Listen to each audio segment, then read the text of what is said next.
Hello students, तो previous video में हमने नाउन क्लॉज देखा था। नाउन क्लॉज में मैंने आपको बताया था कि नाउन जैसे चार काम करता है, आपके सब्जेक्ट बनता है, सब्जेक्ट कॉम्प्लीमेंट बनता है, डायरेक्ट ऑब्जेक्ट ऑफ वर्ब बनता है, ऑब्जेक्ट ऑफ प्रेपोजिशन बनता है। इसी टाइप से नाउन क्लॉज भी आपका ये चार काम करेगा।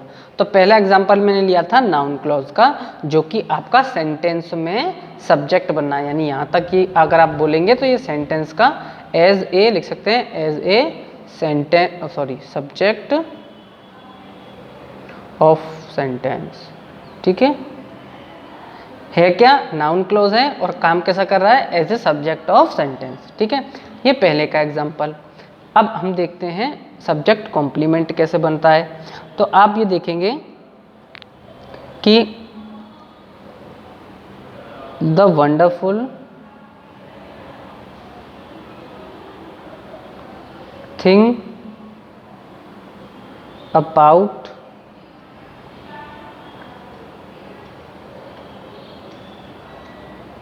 toddlers is that they all get along so well। अब इस सेंटेंस को आप देखेंगे, देखिए यहाँ पर जो ये टॉडलर्स है, ये इसके बारे में पूरी इंफॉर्मेशन दी गई है। The wonderful thing about toddlers is क्या है? ये। ठीक है, तो आप ये देखेंगे ये एक्चुअली ये सब्जेक्ट है और ये इसकी इंफॉर्मेशन को पूरा कर रहा है। ठीक है, और मैंने बताया था जो सब्जेक्ट की इंफॉर्मेशन को पूरा करेगा वो क्या हो जाएगा?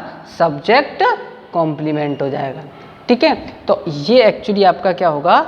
एज अ नाउन क्लॉज तो होगा ही होगा, लेकिन काम कैसा है? यहाँ पर सब्जेक्ट का सेंटेंस का सब्जेक्ट बन रहा था, यहाँ पर नाउन क्लॉज, यहाँ पर क्या है?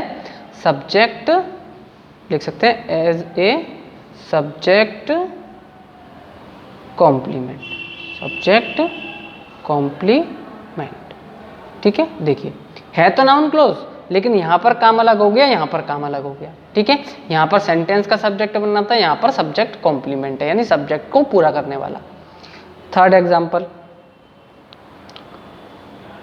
I must decide which course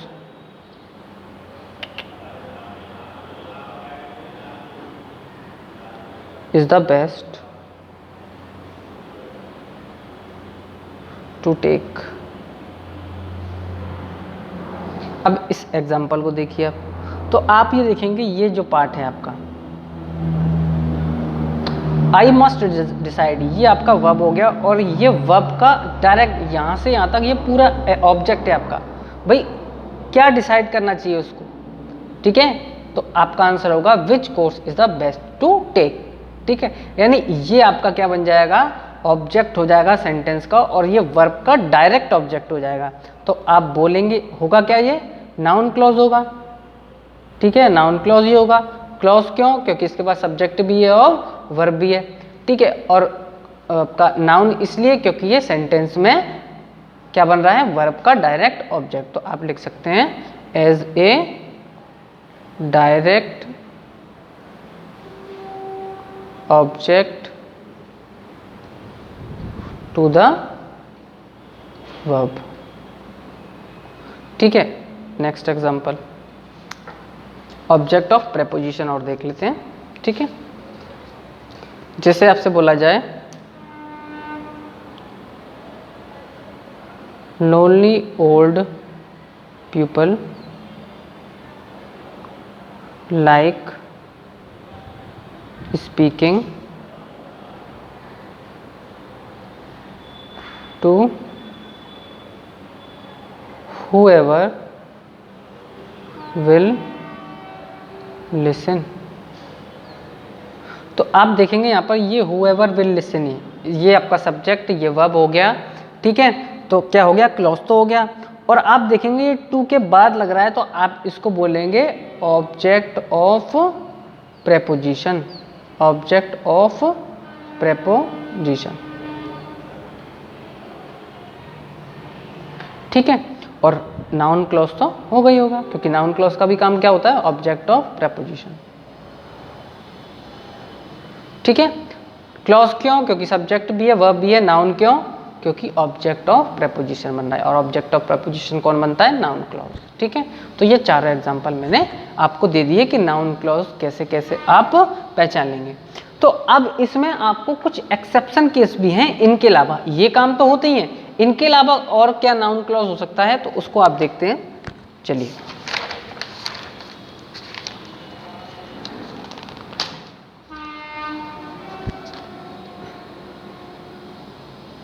देखिए, तो नोट लिख करके लिख देता हूं मैं। In noun clause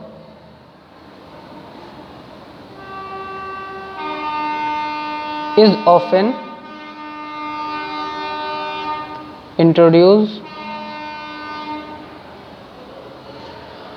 by one of the conjunction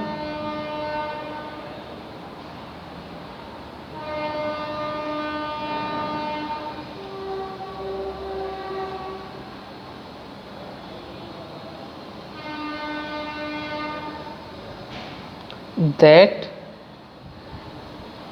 if and whether।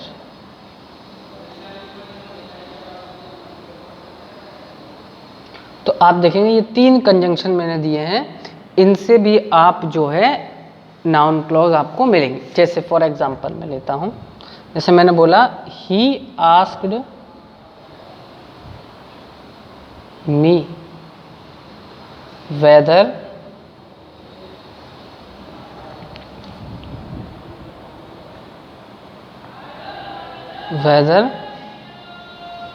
I knew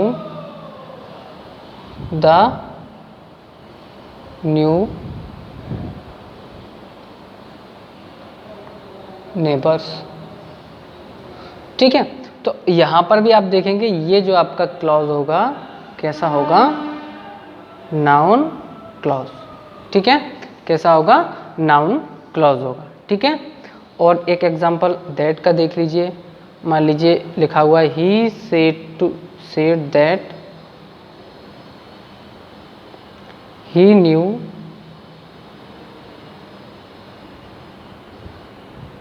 the new neighbors। तो आप ये देखेंगे यहाँ पर भी ये क्या होगा आपका नाउन क्लॉज हो, सॉरी यहाँ से क्योंकि दैट लग रहा है, ये भी कैसा होगा आपका नाउन क्लॉज होगा।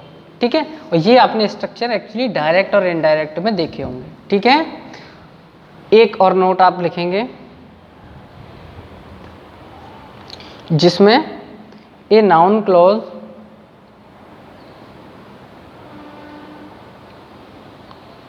may be introduced